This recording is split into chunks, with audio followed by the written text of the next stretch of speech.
Welcome back, everybody, to the Fantasy Hockey Hacks podcast, a proud member of the Hockey Podcast Network and the official podcast of Left Wing Lock, your number one source for fantasy hockey intelligence. I'm Devin Davidson. With me, as always, Bruce Gunther and John Enns. Tyler's MIA. I'm not even sure if he's alive. Hopefully we see him here in the next couple weeks, or at least before the season starts. Tyler, we miss you. We know you're busy. That's okay. John, also good of you to be here. I know you're dealing with a lot of stuff right now. With harvest and whatnot. We won't get into details because I know it's been a rough week for you so far. It's just Monday, so we'll make it. I am feeling under the weather. I'm here, but not at 100%. So I'm just going to lean on Bruce and John here tonight a little bit more than I normally would, maybe. And we'll go from there. So tonight, episode 76. Bruce, 76 episodes in the bag already. Gotta love it. Tonight we're doing fantasy preview for the Central Division, Part 2. Featuring Minnesota, Nashville, St. Louis, and Winnipeg. And before we move on to John's list, I should mention, this episode is brought to you by Pro Hockey Life. We are a proud partner of Pro Hockey Life, the ultimate hockey megastore. Be sure to check out the links in the show notes for all your apparel, hockey equipment, street hockey equipment, training, fitness, in-store services, and much, much more. John, we got a couple things to discuss for John's list, so take it away. Alrighty. This week for John's list, we have... I guess a half Devin here contribution of... Actually, it should be everyone's contribution.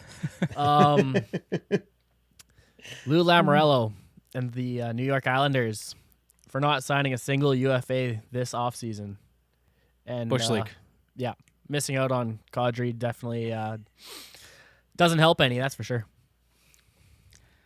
I'd be curious to know what happened behind closed doors as to why they couldn't get Kadri done.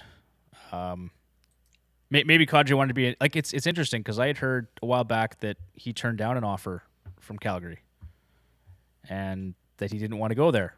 That was when he was in Toronto. So things changed a bit, I guess. I'm sure the Huberdeau and Weegar trade didn't hurt at all, and I hate to admit it, but Calgary actually got better this offseason. And the Battle of Alberta is going to be a lot of fun to watch. The 3 times it happens. The 3 times it happens. The 3 Oiler wins. Oh, Bruce, don't jinx it. I'm not going to jinx it. Okay. Calgary's going to be a train wreck. It's going to be fun to watch. Wishful thinking, I know, but it's going to be a train wreck, and I'm looking forward to it. Well, back to Lamoriello, though. What an epic flop. We were talking about him a couple weeks ago, how he just likes to wait until basically the start of the season to announce anything. Yeah. I guess he did get Noah Dobson signed, which we'll talk about in the news, but that's got to be considered a win. But other than that, really nothing to report this offseason. Yeah. Well, Lou doesn't. Everything's under the whatever you call it. Everything's behind closed doors, right? Lou doesn't announce anything or do anything. I'm pretty sure the reason why they didn't sign Kadri is because Lamoriello's cheap. And Kadri wanted a lot, and if Kadri's coming in for a big ask, Lamoriello is not going to give it to him. He's gonna want him for a lot less, and I'm just guessing that Kadri said no. And that's why he didn't sign in the island. This has got to be a win for Kadri, hey? Like 7 times 7 contender. I would think so. Oh yeah, gotta be happy with that. Before we go too far down the path, John, who else you got for us on John's list? Oh, I was just gonna mention Kyle Turris. Don't like him. Just retired recently. Do you not like him because he was so shitty in Edmonton as a player, or no? I just thought he was shitty everywhere he was. Jeez. I don't know. That's all I got. That was kind of the response I expected. Okay. Well, no, that's all else? Good. What else can you say about the guy? Exactly. He's trash. All right, perfect. Oh, that's a classic line from John Enns. Thank you, sir. Yes. Anytime. All right, let's move on to headlines with the Hacks for August 15th to the 22nd. I should mention again, we did our giveaway. So Left Wing Lock, their draft kits are out. They're available now, updated frequently whenever there's shows that go on. But they are available now. The link is in our show notes here. Be sure to go and check them out. Honestly, probably the best draft kit you can get on the market. Mike and his team do phenomenal work. And we've been giving away a few of them. So we just gave away one to our buddy Matthew that thank you, Matthew, again for chiming in on Twitter and on Instagram and entering the contest. We're going to do another one here. I was just talking to Mike a couple days ago. So we're going to do another one of those Who Am I contests on Twitter. Nice. The last one was Shane Goss's Bear, which, Bruce, you had no clue. I quizzed you about I it. had no clue whatsoever. None. Yeah, me neither. Yeah. So, but Matthew got it right away. I think he was one of the first people to respond. So that was kind of neat, actually. Nice. Yeah. So be sure to follow us on Twitter at FHHacks and on Instagram at Fantasy Hockey Hacks. And we're going to post another one of those probably within the next few days here. So, and with that, I'm going to pass over headlines to Bruce. This is your baby. I'm just going to sit back and relax. All right. Since I didn't type any of this in this week, so I will just read. The Chicago. At least you're honest, Bruce. So, I typed nothing this week. I was totally absent this week. That's okay. Chicago Blackhawks signed Jack Johnson to a 1-year, $950,000 contract. I don't know if he's going to be fantasy relevant at all, except for maybe the big negative behind the plus minus in Chicago this year, but yikes. Agreed.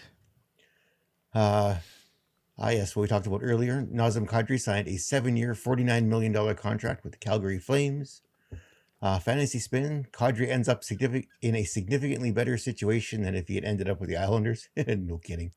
The former Av should see top 6 play and power play 1 duties, and will make the battle of oh boy, maybe I should have had a drink before the podcast tonight.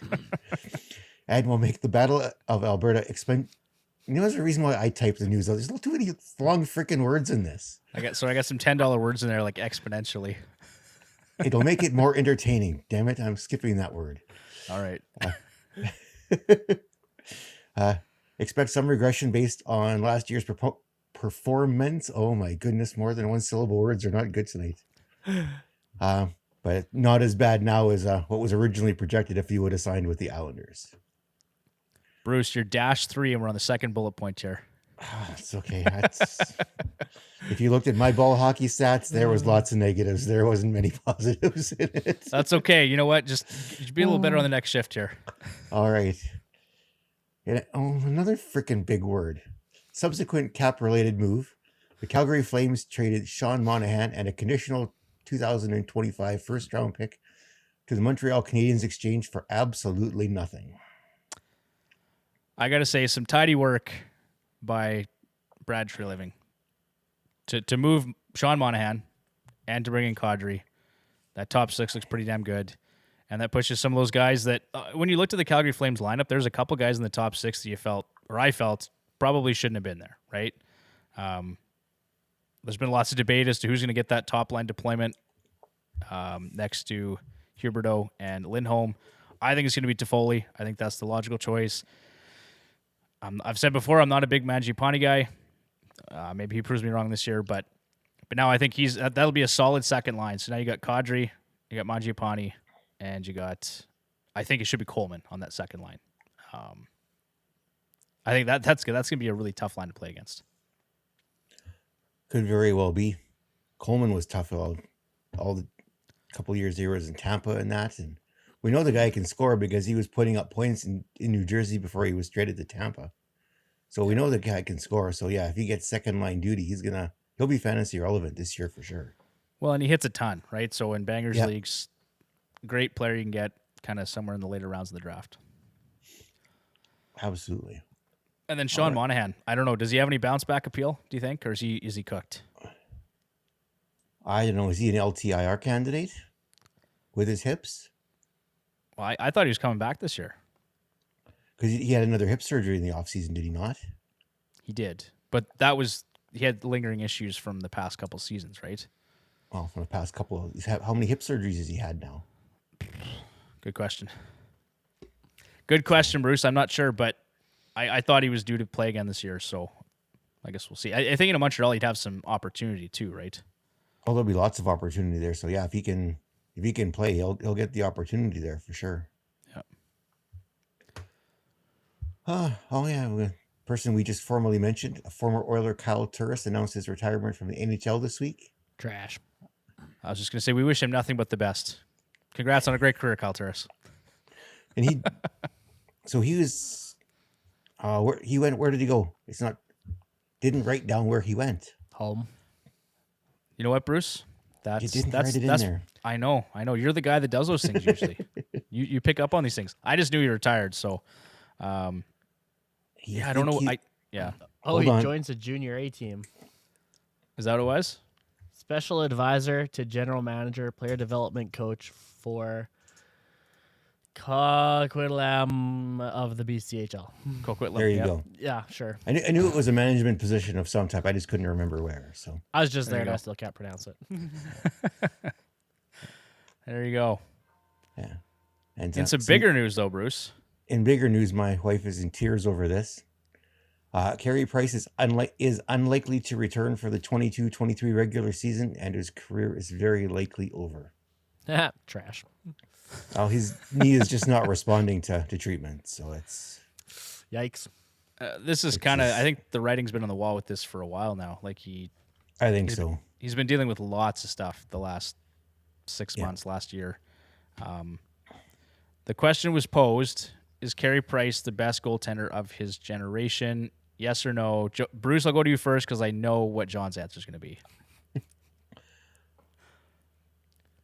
Of his generation. So I'm thinking, what's well, his that's going to generation? include Marc-Andre Fleury. Oh, boy. I guess it depends on how you look at success, right? So Carey Price won everything but a Stanley Cup, and Marc-Andre Fleury has won a Stanley Cup and nothing else. I guess it depends on how you look at it. Yeah. Price has had success at every level except the NHL, and Fleury's had success in the NHL and nothing outside because he's been too busy playing in the NHL to play anything else. So it's tough to say if he's best. He's definitely up there, but I don't know if I could. If he'd won a Stanley Cup, I could say unequivocally he's the best, but missing that one thing. I think that's kind of the measure for success, though, is it not, in the NHL? Like, yeah. Well, if you can't win a cup.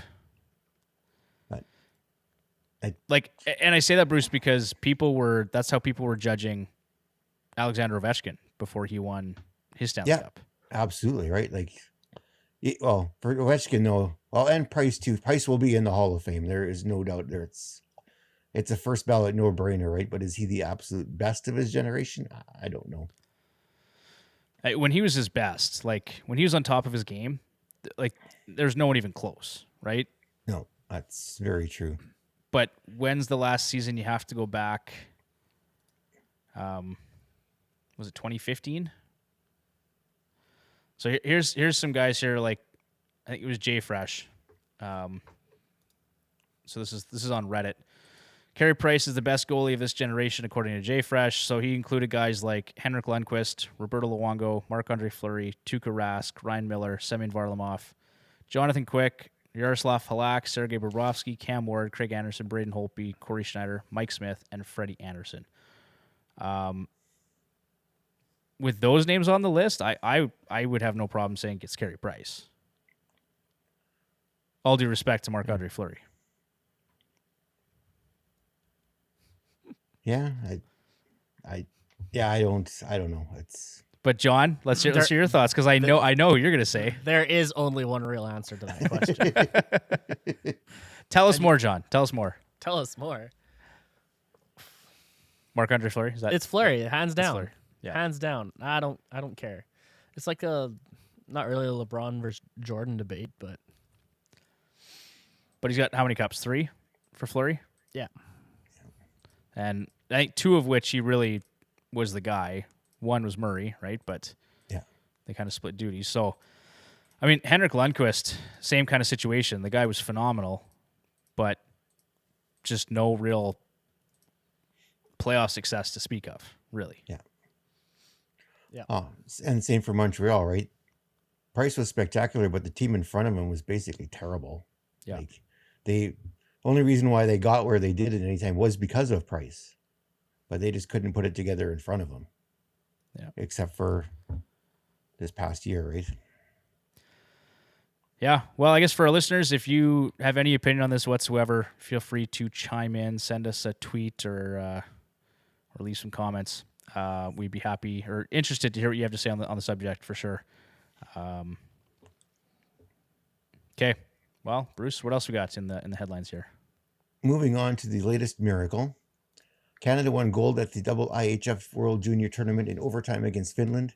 Anaheim Ducks prospect Mason McTavish made a miraculous goal line stop in the extra period. That was freaking incredible. Like, yeah. I wasn't able to watch the game, but I watched some of the highlights. Dear God, like him and Bedard were like just. I didn't see the 3-on-1 they gave up before. I didn't see that. I just saw the play at the net and like the hand-eye coordination there between that's just freaking incredible. Like that's wow. Yeah, no, it was not much else you can say. It was just fun to watch actually, and then it was like 2 minutes later. I'll be honest too. I didn't watch the game. I didn't catch any of the World Juniors. I've had a lot of stuff going on. Bruce had lots of stuff going on. John, like we've just all been busy. But I thought Bruce, you would like the Kent Johnson thing because you've been pumping his tires on this show. Yeah, like to watch the play that you go down there and watch him make that play. That was incredible. That Finnish goaltender didn't know which way was up by the time that puck was in the net. It was amazing. I wish I would have been able to watch the game because I bet you it was an incredible game to watch. Oh, it would have been. Yeah. So Bruce will be campaigning on Twitter for Kent Johnson to be the 1C for the Columbus Blue Jackets this fall. Yeah, he needs Gaudreau needs someone to pass him the puck. Sure. Gaudreau on one side, Lining on the other side. Be a nice Could line. be some sneaky value there if he gets a chance on the top line. Yeah, for sure. Thinking Mason McTavish is probably going to make the Ducks this year too. Yeah, I would say it's a safe bet there, no question. A couple of sneaky ones to watch. All right. Hey, look, some Lou Amarillo news. Yay. Oh, good. Did they actually announce this or someone just leak this? No, this is actually formally announced. This is formally announced? Yep. The New York Islanders signed Noah Dobson, Alexander Romanov, and Kiefer Bellows to new contracts. Dobson signed a 3-year contract with a $4 million AAV. Last season, Dobson posted a career-high 51 points. I had him on 2 teams. 13 goals in 80 games played. After a slow start, 4 points in 15 games, the Isles D-man posted 47 points in 65 games at a 59-point pace. I picked him up in 2 teams and carried him through to the end. It was some nice value there at the end. He'll be a solid pick this year. I think so. Just they can build off what they did at the end of the season last year. They'll be in decent shape this year. Just trying to pull up his info here. Projected rank in Yahoo is 97th overall.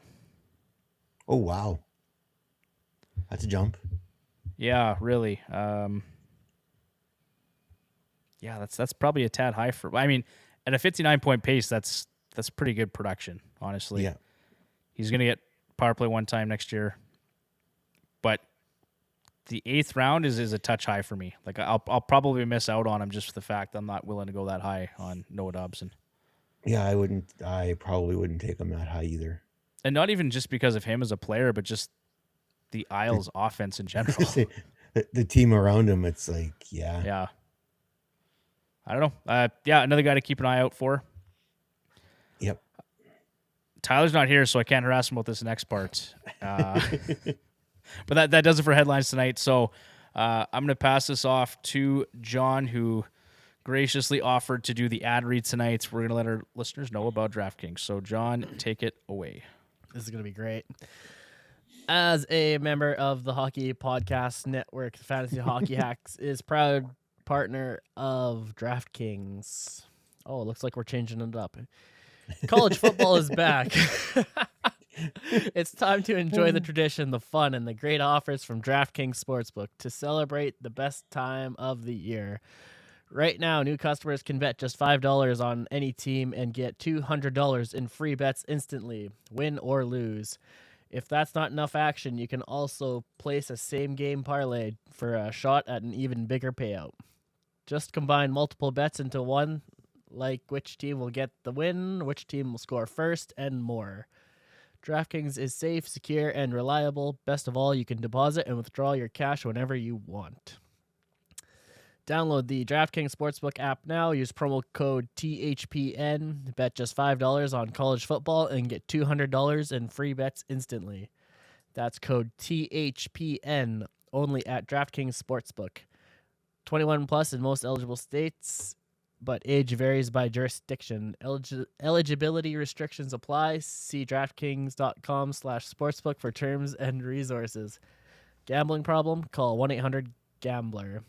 In Tennessee, call or text the Tennessee Red Line at 1-800-889-9789. In New York, call 877-8-HOPENY or text HOPENY 467-369. Oh, man. Thanks, John. That's good, Hey, but you know what? I'm not done yet. One per new customer, minimum $5 deposit and wager. 200 issued as 825 free bets. Oh my goodness. So This is a struggle. Yeah, I was gonna tell you, you don't have to read that whole disclaimer thing there, but What? yeah, we kind of changed that. So now, see DraftKings.com/sportsbook probably would have been sufficient. But anyway, for anyone that would like some assistance or like those resources, they are available. We'll have them in the show notes. All right, without any further ado whatsoever, because we're 20 minutes in the podcast, we haven't even started our preview yet. So here we go. 2022 Central Division Fantasy Hockey Preview. Starting with the Minnesota Wild. They were 53-22-7, second in the Central last season. 3.72 goals for per game, which was fifth in the league. 3.04, 16th overall in terms of goals against.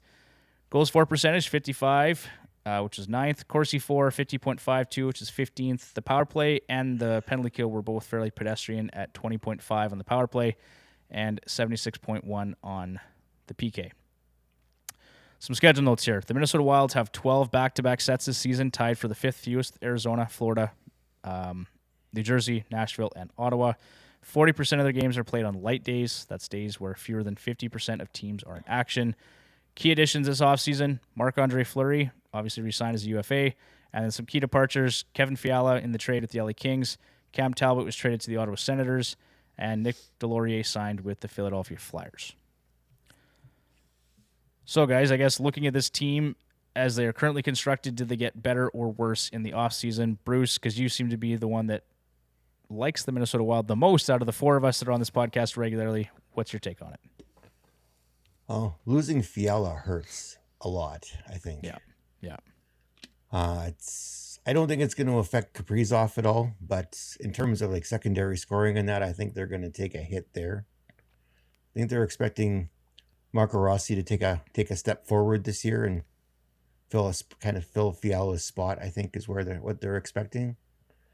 But you look at Eriksson Ek, Hartman, both came off of career seasons. So can they repeat that? That's probably the big X factor right there, right? Yeah. Boldy will be expected to step up and produce some more too. So try to fill in that gap that Fiala left. But I think they'll be in tough to repeat last year's because they can't run with the tandem of Talbot and Fleury now. So they've got Fleury and Gustafsson. So Gustafsson isn't Talbot.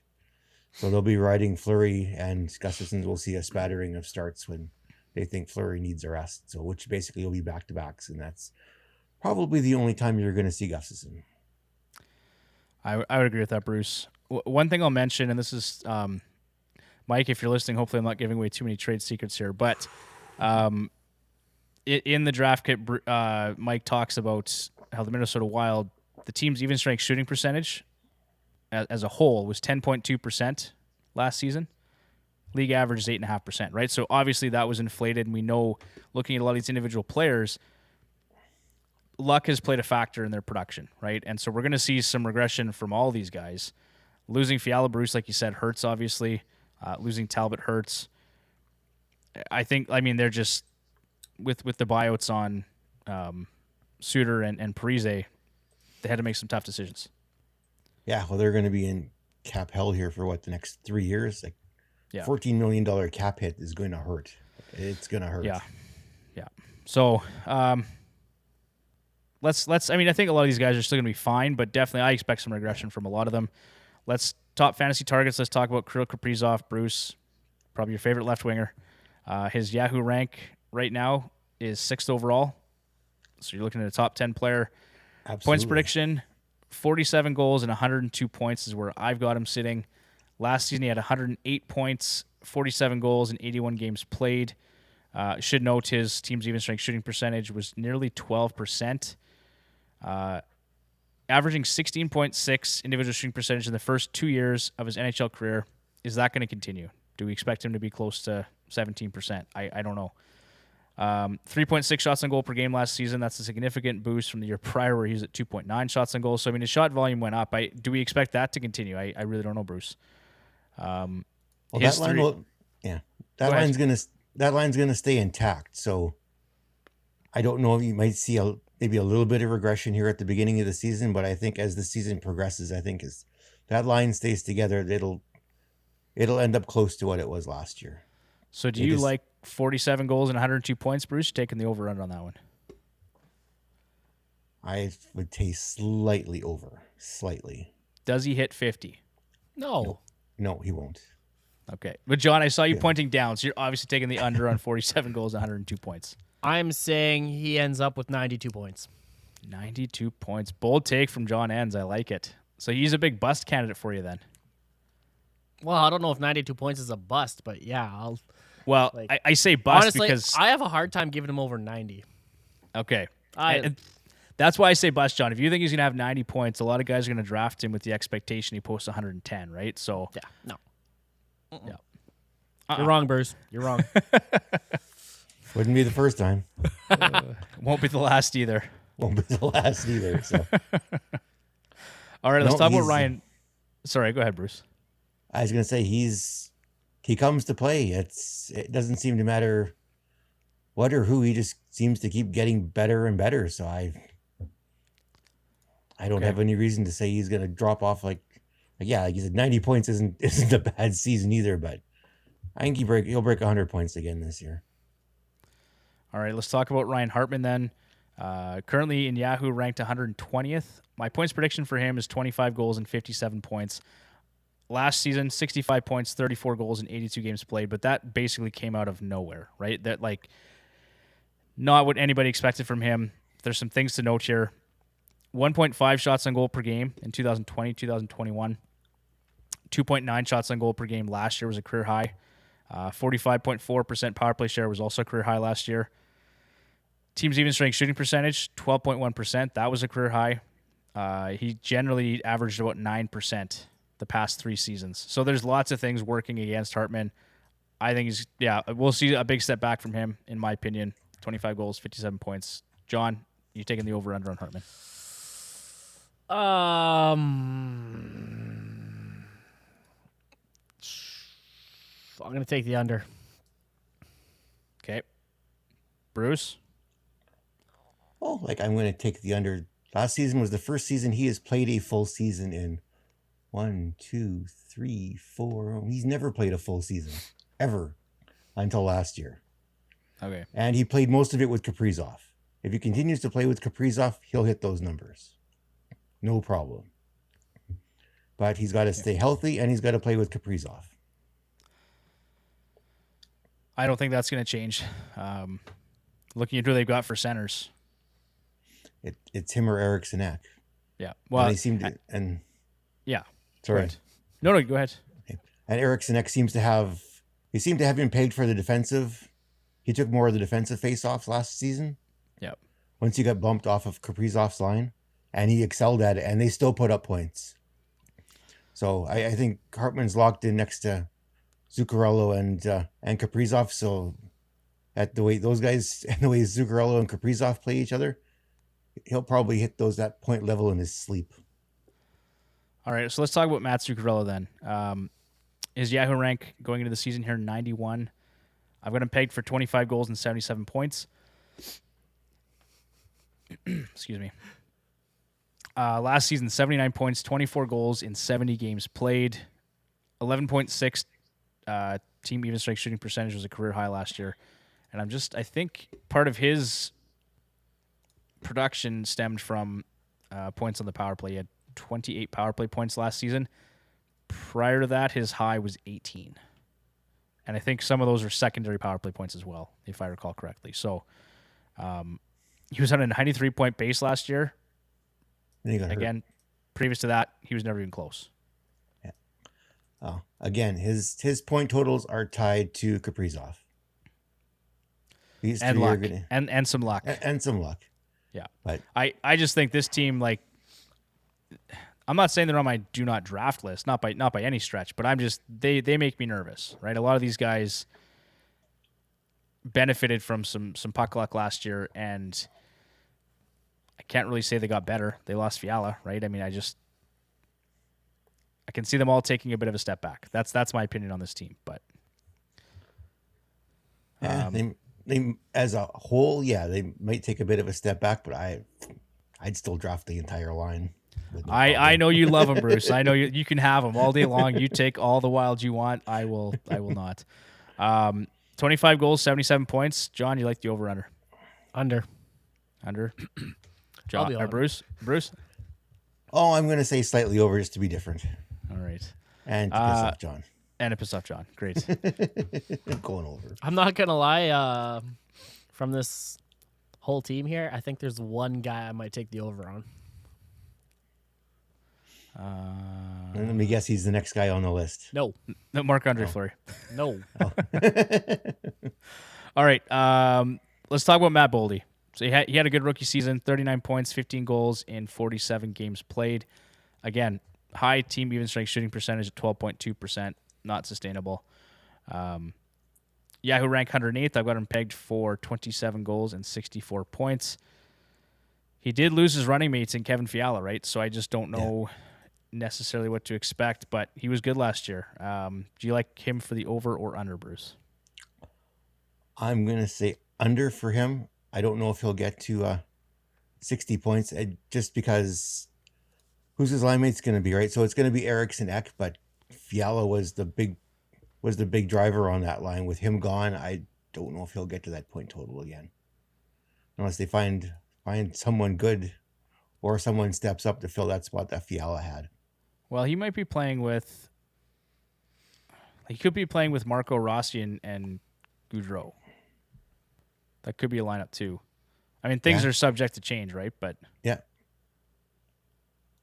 So. Yeah, obviously his line mate's going to play an important part there. But, John, what do you think? Over, under? Under. Okay. All right, so Marco Rossi, we don't really have much of a book on this guy, obviously. 0 points, 0 goals in 2 games played last year. There's lots of analytics types out there that just love this guy, and they're expecting big things from him this season. My prediction, based on very limited data, is 18 goals and 49 points. This is more just of an educated guess, in my opinion. But Bruce, do you like the over/under on Marco Rossi? I think it'll be under. I'm thinking more around 40 points or so, I think, is where he'll end up. That's probably fair, Bruce, yeah. John? Under. Under. All right, Joel Eriksson Ek, you taking the over on this one, John? Under. 153rd in Yahoo right now. 27 goals, 52 points. John's taking the under. Bruce, what about you?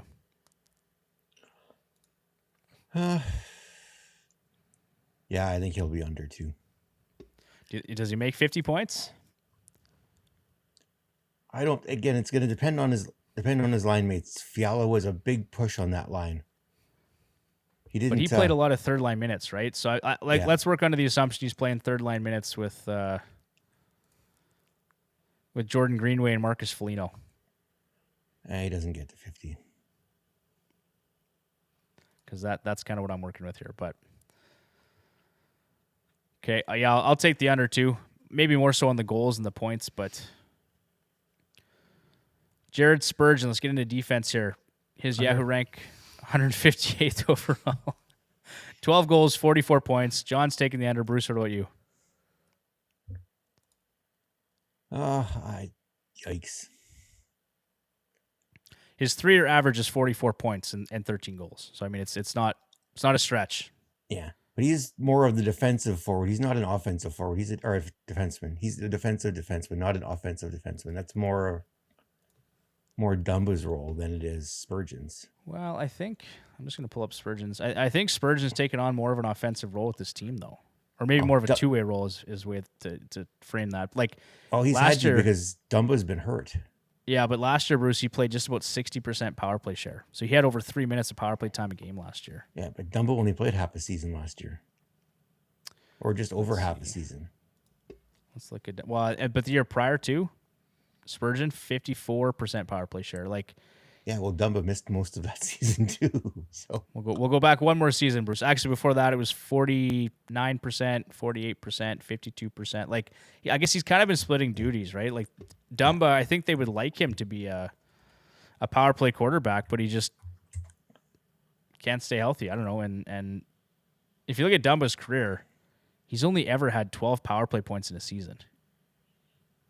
Yeah, like he hasn't. So 57, 51, 69, 32. So you have to go back to 2017, 2018. He had 50 points. Yeah.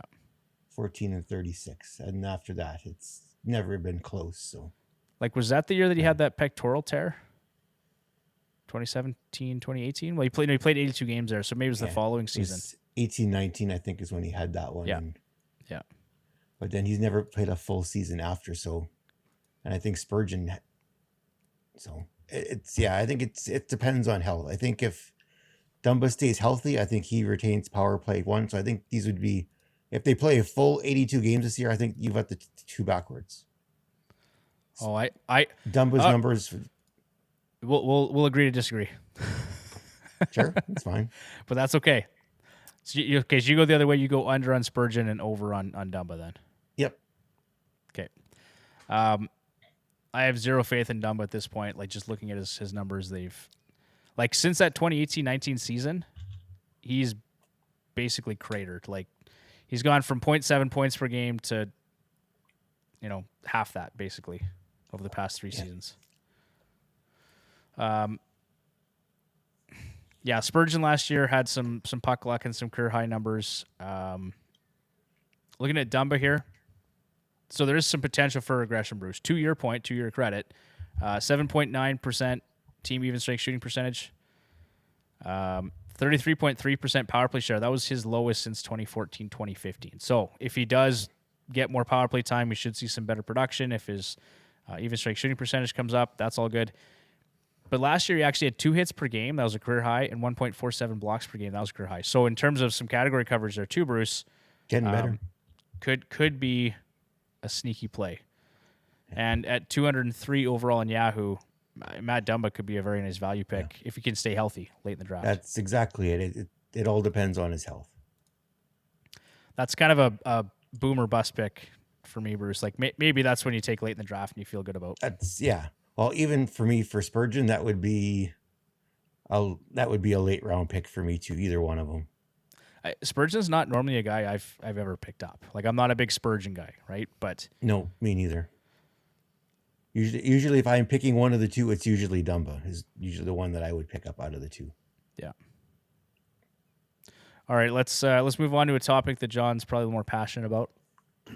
The flower. Oh, you didn't ask me about my over/under. Oh, sorry, buddy. Okay, what's your take on those 2 defensemen? Oh, I'm going over on Dumba, under on Spurgeon. Okay, that was the guy you're going over on was Dumba. Yep. Alrighty. Okay, tell me about Marc-Andre Fleury. Do you like 55 starts and 32 wins next year?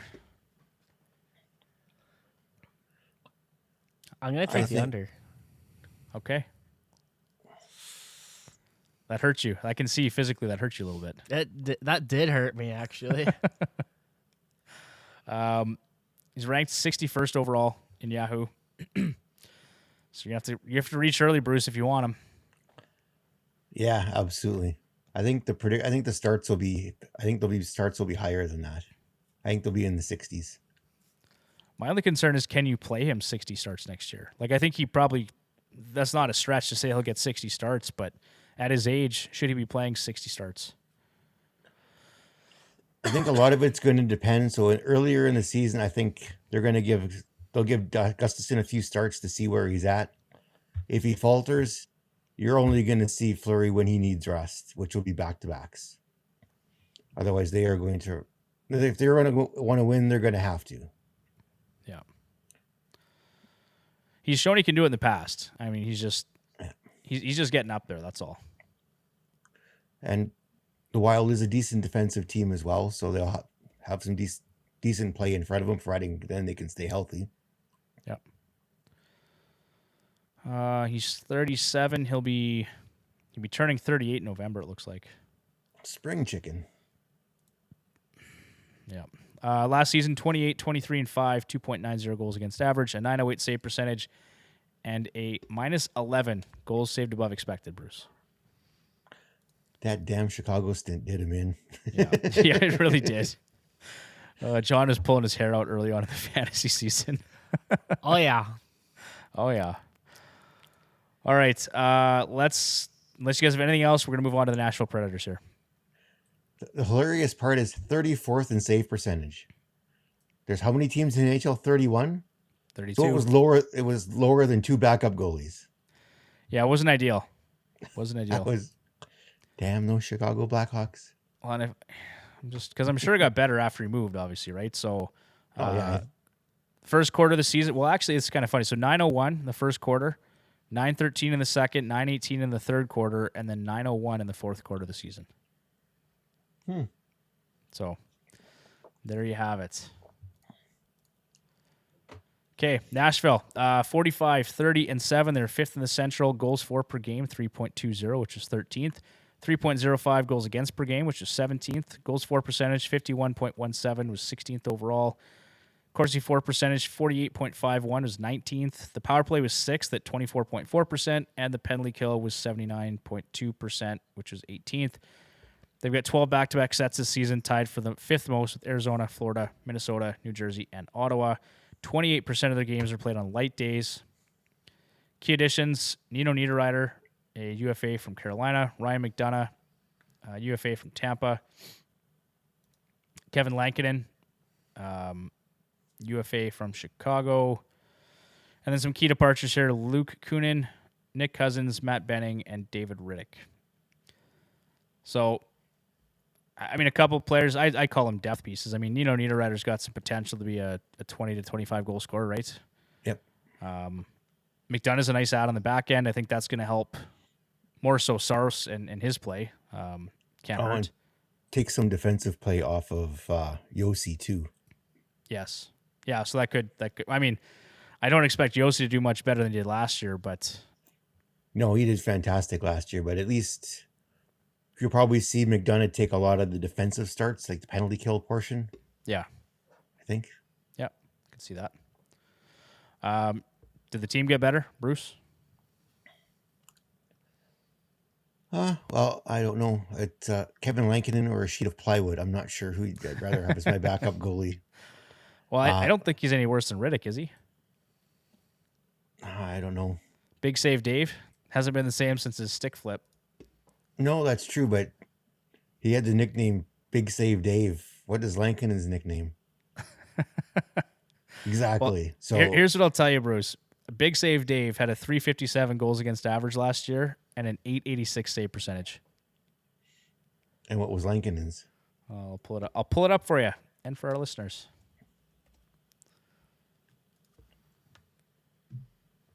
A 350 goals against average and an 891 save percentage. Ooh, so he was slightly better. Slightly better. Slightly better. Yeah. Yikes.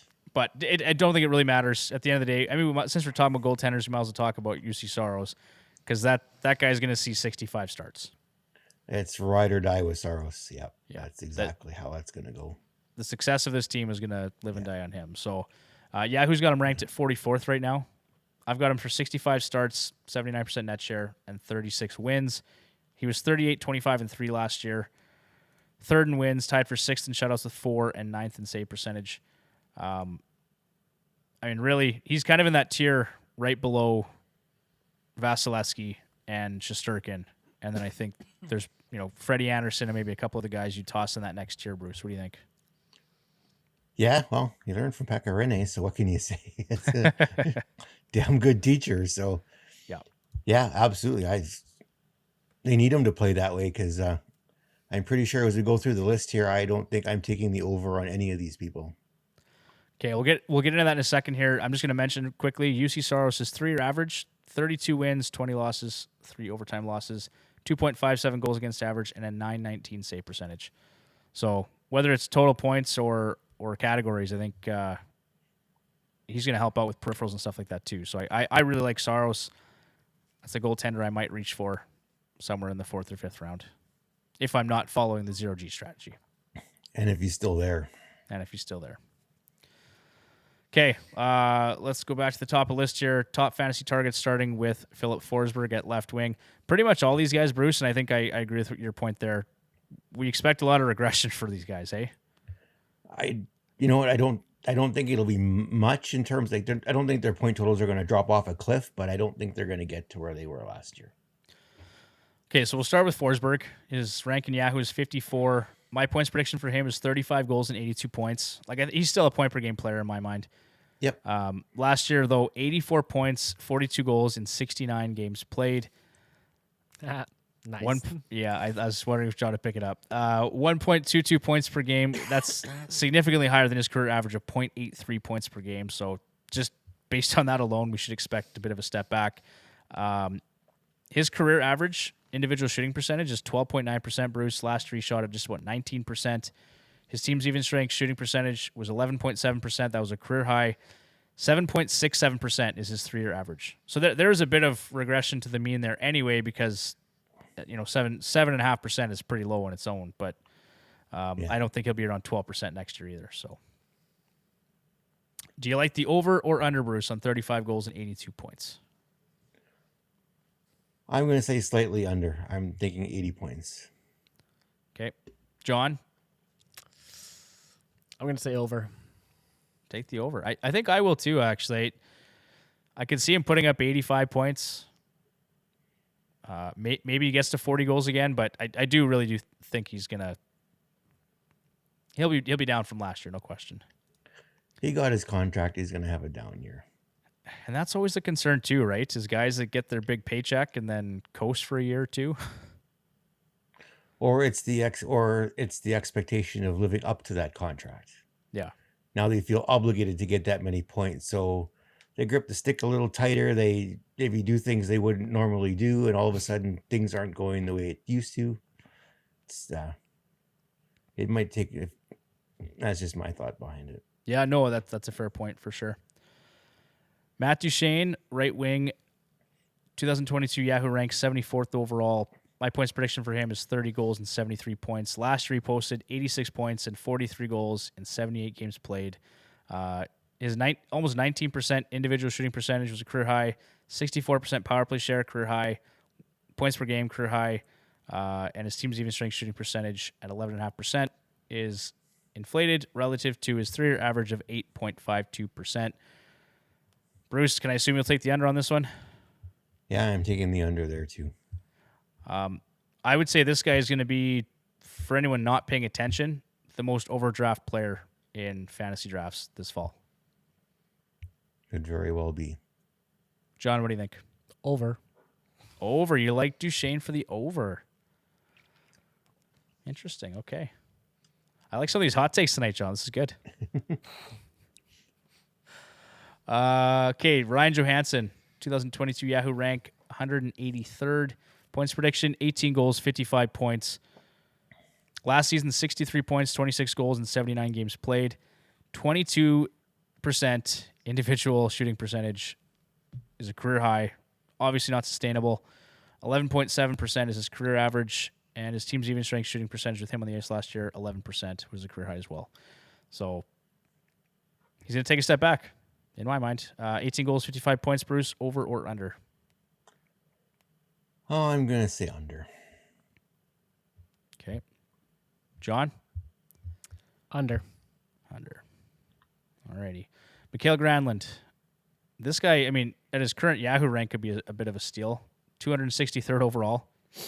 17 goals, 57 points is my points prediction for him. Last year, 64 points and 11 goals in 80 games played.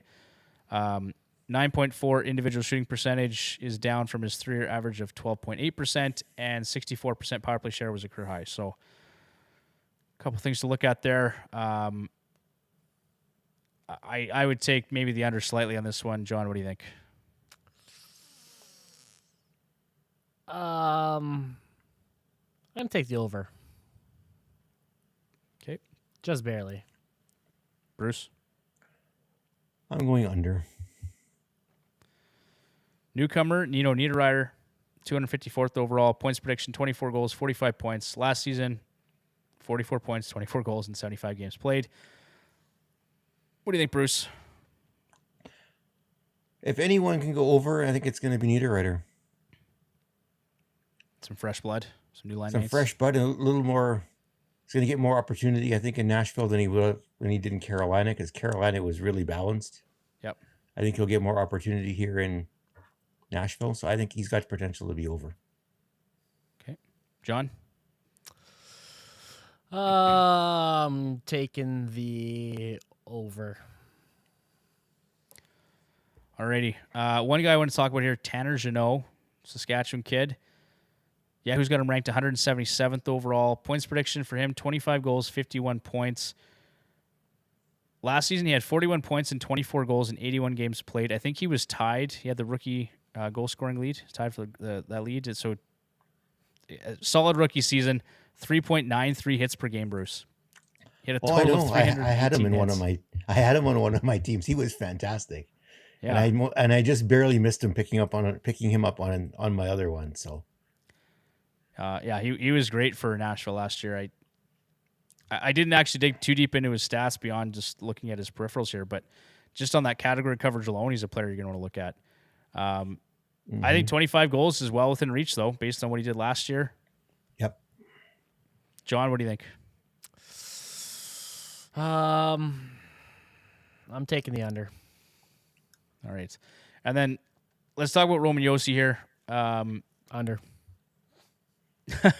I got 20 goals here and 77 points. His 3-year average is 81 points and 20 goals. I mean, you're still taking the under, though, hey? Okay. Some things to note here on Josi. 37 power play points last year was a career high, and 1.20 points per game was also a career high. He had just about 100 points, 96, 23 goals in 80 games played. Bruce, what's your take on Josi? I think he'll be a point per game player this year. We've seen he's been trending in this direction for a while now, and I think he'll be a point per game player. Yeah, that's not a stretch. I mean, I could easily see him being at a point per game. He's just obviously going to take a significant step back from where he was. Like he's not putting up 100 points again or close to it. Tyler's still going to draft him really early. It doesn't matter. That's my gripe with Josi. Ridiculously early, he's going to take him. Well, if Tyler wants, he's going to have to take him in the... Depends on where Tyler's picking, but, he's not going to take him in the first round, obviously, but he might take him in the second. He's going to put him in his keeper list to make sure that he goes in the first 3 rounds.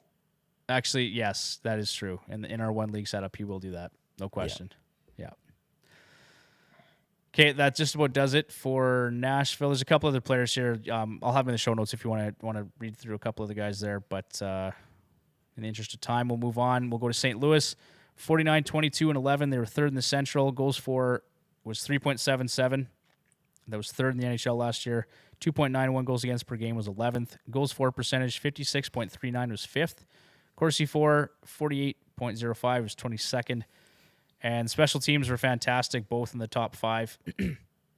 Excuse me, the power play at 27% was 2nd, and the penalty kill at 84.1% was 5th. The Blues have 14 back-to-back sets this season. That's tied for the third most with 8 other NHL clubs, and 30% of their games are played on light days. Key additions, just one here, Thomas Greiss, UFA from Detroit, and then key departures, David Perron went to Detroit, and then Ville Husso also went to the Red Wings. All right, let's talk about fantasy targets. First up, Vladimir Tarasenko. The Yahoo's got him ranked at 51st overall. My points prediction for him, 33 goals and 75 points. Last year, 82 points, 34 goals, 75 games played, career high in points per game, and a career high in his team even strength shooting percentage at 13.4%. So just based on that number alone, we're going to see a step back from Tarasenko. So Bruce, do you like 33 goals and 75 points over under? Over. He still wants to be traded, and he's going to play like he wants to be traded. So he's just going to continue to pile on the points. All right, interesting. John? Under. Yeah, I'm taking the under. I just think he won't repeat what he did last year. You're wrong, Bruce. I think he will. All right. I like your optimism. Robert Thomas, 45 points and 15 goals in the final 37 games of the season last year, Bruce. Yeah, I'm not entirely sold on this yet. So I've got a couple fantasy trophies from last season I'd like to thank Robert Thomas for. Shut up. Yeah, exactly. Thank you, John. At my his Yahoo expense, rank, I might add. At Bruce's expense, yes. I think in both leagues. Yahoo rank. These roles are going to be reversed next year, Bruce. You know that. You know that you're going to crush me in like the first round of the playoffs, and then I won't hear about it for the next year. So, Yahoo rank 83rd. Dare to dream. Yeah, 83rd overall. Points prediction: 20 goals, 76 points. That's what he had last year. 76 points, 20 goals in 72 games played. 17.4% was his shooting percentage, career high. 1.06 points per game, career high, and 13.3% team even strength shooting percentage, again a career high. So lots of things working against Rob Thomas for next year. I do expect a step back. John, what do you think? Yeah, I'm staying under on that one. I don't see it happening. Okay, and Bruce, you're not sold either, you said. No, it's only 1 year. So if he can do it again this year, then I'd be more convinced, but I'm taking the under. Well, and the thing with him too is if he's not producing points, I don't think he really offers a lot, like much else in terms of category coverage. So shot volume's not really there either. I think he was he at 1.5 shots last year? I'm just gonna pull it up here quickly. 1.6, and that's a career high. 1.6 shots on goals per game. That's like not many. Not great. Okay, so I'll take the under as well. Pavel Buchnevich ranked 64th right now in Yahoo. Points prediction, I'm going to go with 30 goals and 79 points. He had 76 points and 30 goals in 73 games played last season. 2.7 shots on goal per game was a career high. Bruce, do you like the over or under? I'm going over. He'll hit 80 points. Okay. John? Under. Alrighty. Let's talk about Ryan O'Reilly. A bit of a down year for him last year. 58 points, 21 goals in 78 games played. His 3-year average is 23 goals and 69 points. I'm going to go with 25 goals and 70 points. Bruce, what do you think? I think you're bang on. Okay. John? Yeah, that's... I'm still going to take the under. Okay. Yeah. Jordan Kyrou, another young Blues forward that had a breakout season. 1.01 points per game was a career high. 2.5 shots on goal per game, career high. But also a 12.3 team even strength shooting percentage was a career high for him. Ranked 101st in Yahoo right now. Left wing, right wing eligibility. 30 goals, 75 points. Bruce, do you like the over or under? I say under, but just slightly under. Like 70 points. Okay. John? Under. By like Alrighty. 10 points. Okay. Braden Shen, last season, 58 points, 24 goals in 62 games played. That is a career high for the Saskatoon native. Holy-ish. What's the ish? Yeah. Holy-ish. Holy-ish, Bruce. 21.6% last season, career high. Same thing with his team's even strength shooting percentage. So I don't expect him to replicate his 77-point pace from last year. 24 goals, 64 points. Over or under? Slightly under, like 60 points, 62. Yeah, his 3-year average is 66 points and 28 goals. John, what do you like? Over or under? I'm going to take the under. Okay. Let's talk about Torrey Krug, ranked 106th in Yahoo right now. Points prediction, 9 goals, 51 points. Last season, 12.1 team even strength shooting percentage. That was his highest since 2011, 2012.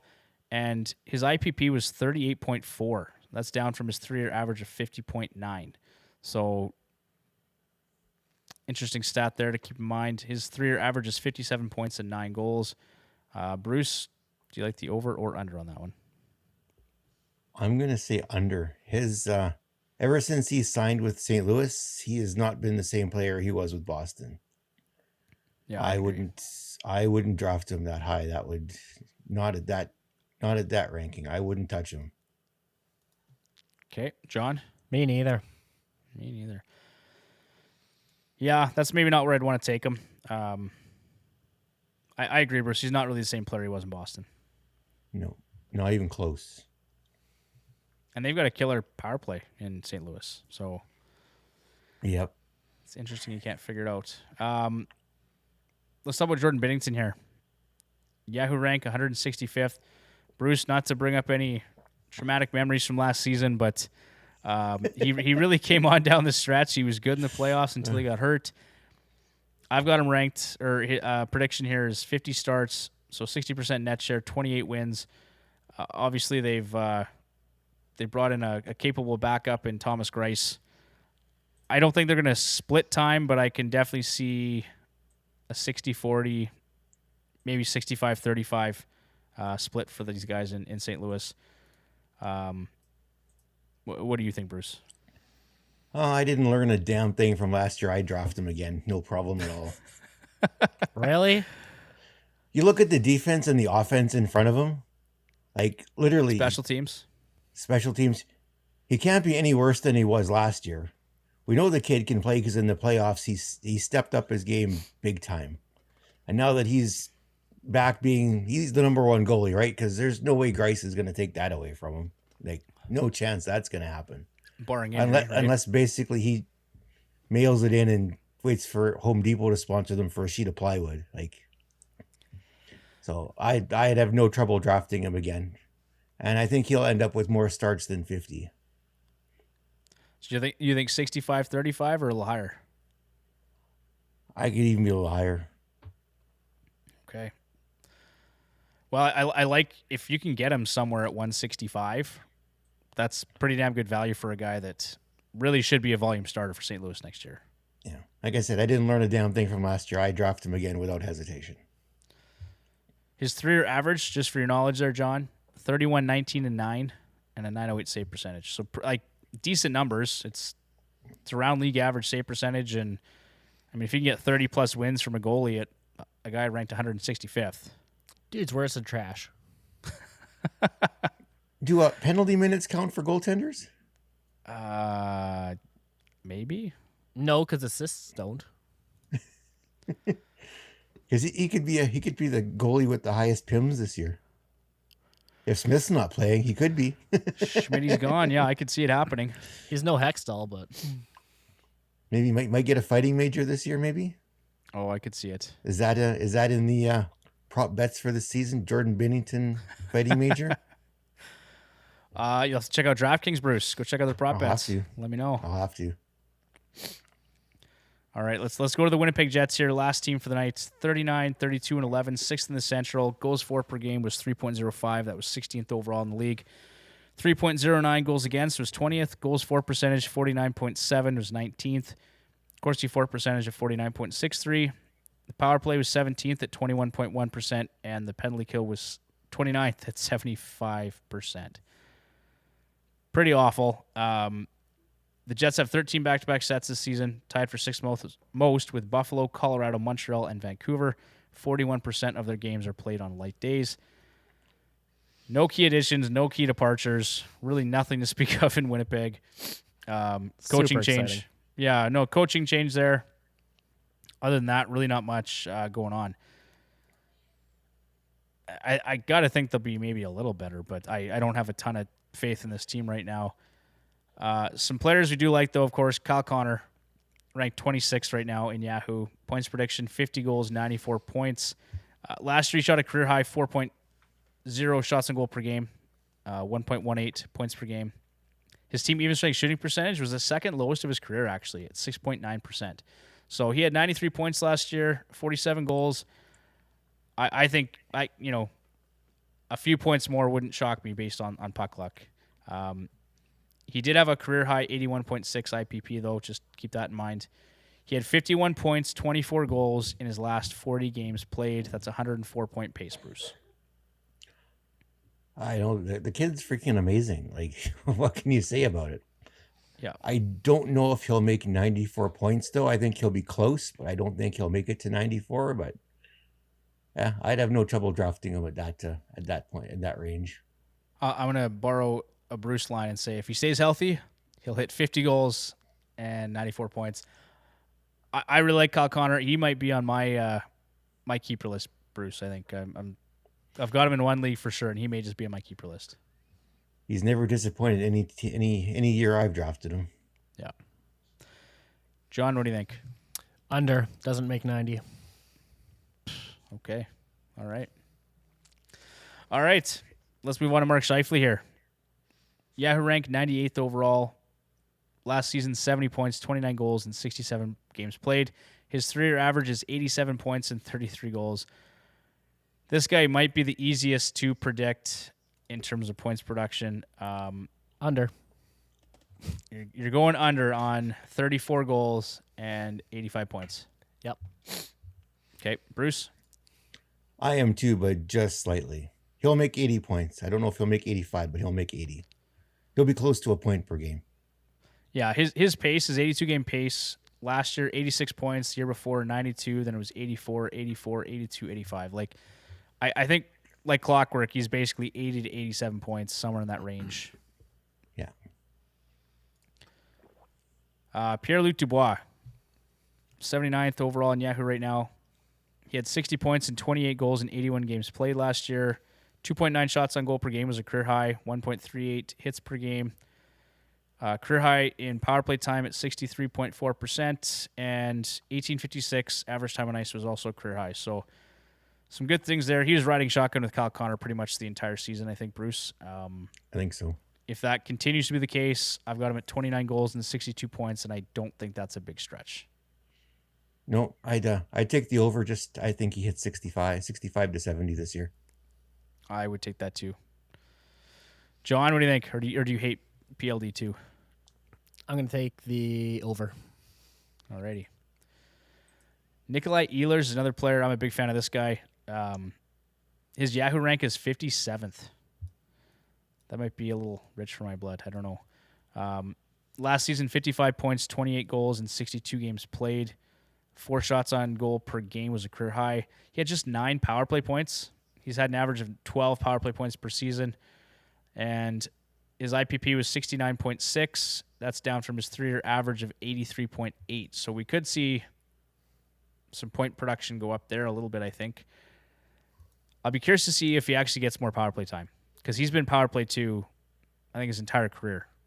And next year might be a good time to move some of those old guys off the power play, namely Blake Wheeler. Guy's trash. Bruce, do you like 36 goals and 77 points for Ehlers? I do. I'm going to take if he can stay healthy, he'll be a point per game player. He's got that potential. He showed it. He just can't seem to stay healthy. Yeah, exactly. Health is a key for him, and power play time, like how he's deployed, right, with new coach in town. So, if he can John, what do you think? Yeah. Sorry. Go ahead, Bruce. Okay. I can say if he can play a full 82 game season, he'll have 80 plus points. Book it. No, John's not a believer. Okay. Nope. Okay, let's move on to Blake Wheeler, who, John, I'm sure you're going to take the under on this guy too, but he's a very consistent 0.92 points per game the past 3 seasons. Don't care. 60 points, 17 goals, and 65 games played last year. Do you like 24 goals and 76 points? No.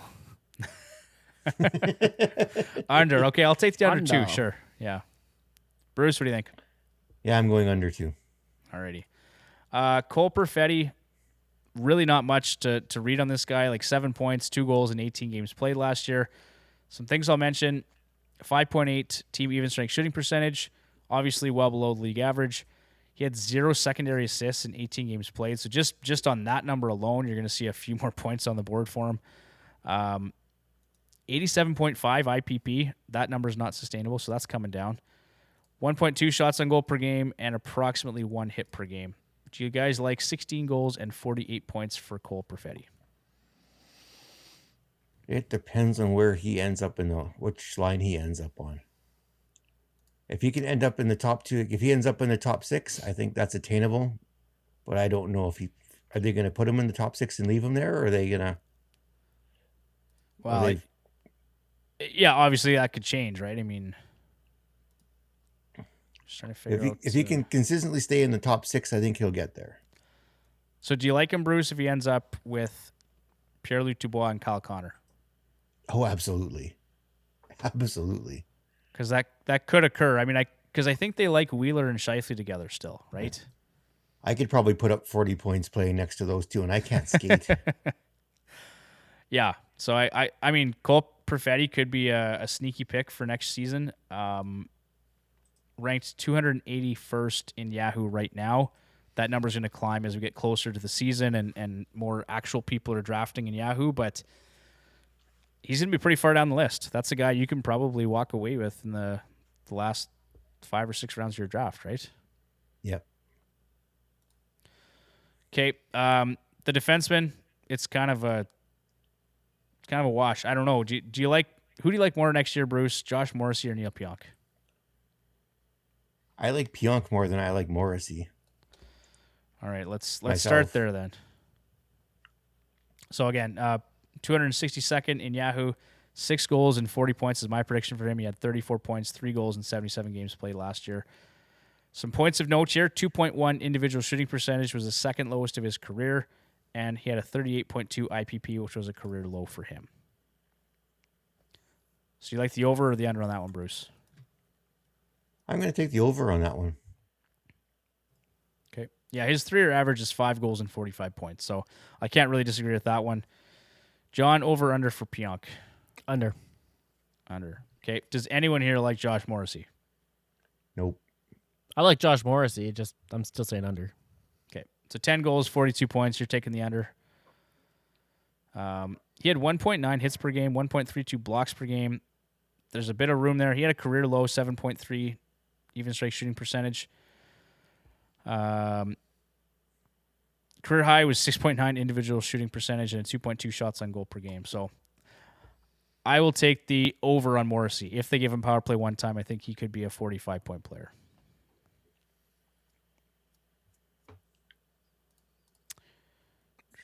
Okay, I won't Connor, argue it. Okay, you're not gonna argue it, Bruce. Nah. I'm not hearing much of an argument from you either there, so we'll go with it. No. Last player of the night. Let's talk about Connor Hellebuyck. His Yahoo rank right now is 93rd. So that right there, I find that interesting. And this is a guy that not long ago, Bruce, I think he was the second goaltender off the board after Vasilevsky. Yeah. He's going to get volume. 65 starts is where I've got him for next year. 79% net share, 32 wins. Do you like the over or the under on Connor Hellebuyck?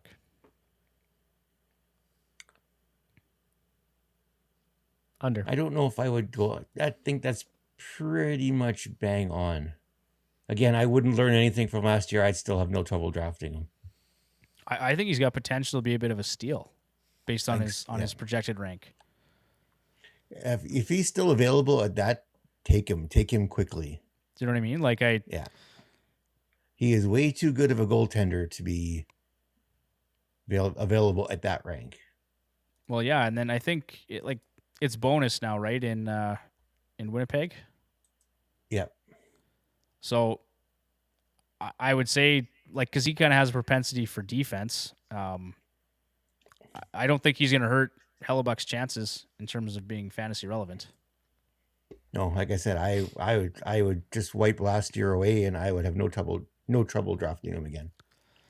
And just for reference, Hellebuyck's 3-year average is 30, 23, and 6, a 2.73 goals against average, and a 916 save percentage. All right, so there you have it. That is the Central Division Part 2. What do we got going on next week? We have another guest coming on next week. I think we've pretty much got guests lined up between now and the start of the regular season. Mike's going to jump on for an episode. We got a few other people that our listeners would probably recognize from the fantasy hockey realm. But this is a good one. Hopefully you guys enjoyed it. Just a reminder, Ask the Hacks is still running, so if you have fantasy hockey or just general questions you want to send in, we're happy to answer them. Get entered to win a free 1-year subscription to the Left Wing Lock iPhone app. And also, like I mentioned earlier, don't forget follow us on Twitter or Facebook, or on Instagram, at FH Hacks on Twitter and Fantasy Hockey Hacks on Instagram. We are going to run another contest to give away a draft kit from Left Wing Lock. And with that, we will call it a night. Bruce, John, thanks for joining me. We'll talk to you next week. Good night. John, you got to say it. You got to say it. I can't leave till you say it. He's muted. John's muted. Oh, boy. Oh, no. Yeah, I totally said it. Bye, Felicia. All right. Take care, guys.